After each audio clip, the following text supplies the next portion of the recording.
So good day kakabsat, ito na nga, umpisahan natin yung ceiling natin dito sa kusina. At uumpisahan natin yan sa pagkakabit ng wall angle. Ayan. So ito nga po pala yung wall angle na tinatawag natin.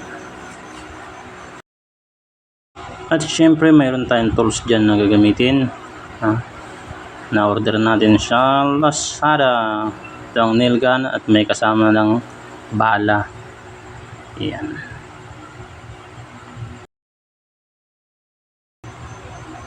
So okay guys, let's go.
Siyempre ngayon ipapakita ko sa inyo yung resulta kung effective ba talaga yung nail gun natin.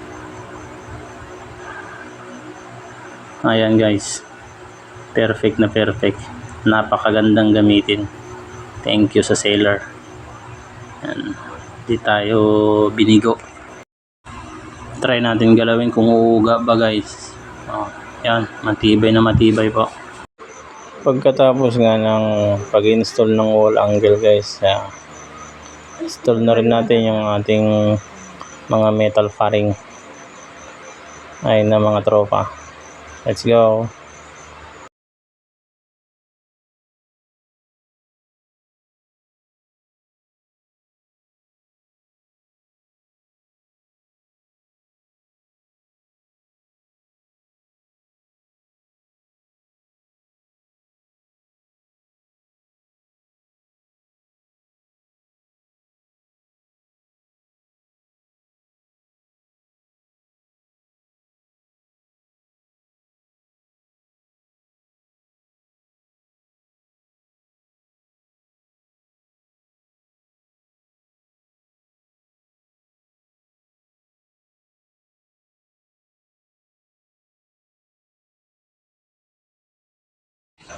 So ito na ngayon nangyari sa pagsisealing natin guys. Yan, pagkatapos nung frame lahat kinabit na natin yung ating mga hard reflex natin. Dahil asawa ko lang yung helper ko dito, kaya pinagputol natin yung mga buong hard reflex kasi mahirap iangat guys. Kaya yan, katapos iangat ako na lang yung naglalagay ng rivet.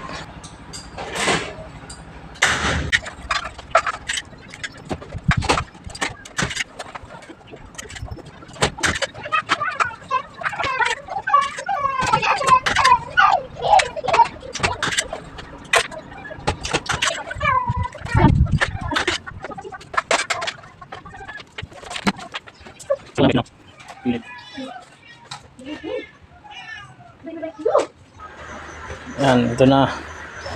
Baka nagtataka kayo guys, bakit yung kisame natin is makintab kagad at hard reflex lang naman yung kinabit ko. Bali ang ginawa namin, gumawa kami ng ipapauso. Naglagay kami ng hard reflex and then pinatungan namin ng PVC sealing yung hard reflex, kaya parang finish na siya kagad. So ito na nga, pagkatapos lahat ng installation ng PVC sealing, ito na, nagko-kornesa na kagad ako. Painted na rin yung kornesa natin na nilalagay. Medyo magastos siya pero okay naman yung resulta, maganda. Saka parang mayroon na rin siyang soundproofing. Saka isa pa, hindi mo na kailangang magmasilya dun sa hard reflex. Kasi PVC ceiling na siya. Yun ang advantage niyan, guys.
Finished product, guys.